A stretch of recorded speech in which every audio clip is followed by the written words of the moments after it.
Hello everyone. ಇವತ್ತು ನಾವು article 33 ಬಗ್ಗೆ ತಿಳ್ಕೊಳ್ಳೋಣ. ಆರ್ಟಿಕಲ್ 33 ಏನು ಹೇಳುತ್ತೆ ಅಂದರೆ, the power of parliament to modify the rights conferred by this part in their application to the forces. ಅಂದರೆ ಈ ಆರ್ಮ್ಡ್ ಫೋರ್ಸಸಲ್ಲಿರೋ ಅಂಥ ಒಂದು ಸೋಲ್ಜರ್ಸ್ಗಾಗಲಿ ಅಥವಾ ಅಲ್ಲಿ ವರ್ಕ್ ಮಾಡೋರಿಗೆ ಫಂಡಮೆಂಟಲ್ ರೈಟ್ಸನ್ನು ಮಾಡಿಫೈ ಮಾಡುವಂಥ ಹಕ್ಕು ಪಾರ್ಲಿಮೆಂಟಿಗೆ ಮಾತ್ರ ಇದೆ ಅಂತ ಹೇಳುತ್ತೆ.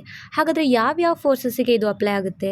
Military, navy, air force, police, home guard ಹಾಗೂ intelligence bureau, research and analysis wing.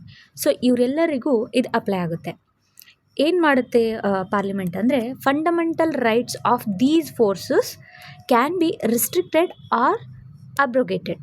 So ಯಾಕೆ ಹೀಗೆ ಮಾಡುತ್ತೆ? ಈ ಥರ ಮಾಡಬೇಕಾ? ಅವ್ರದ್ದು ಫಂಡಮೆಂಟಲ್ ರೈಟ್ಸ್ ಇಲ್ವಾ ಅಂತ ಕೇಳೋರಿಗೆ, to ensure proper discharge of their duties and maintenance of discipline among them.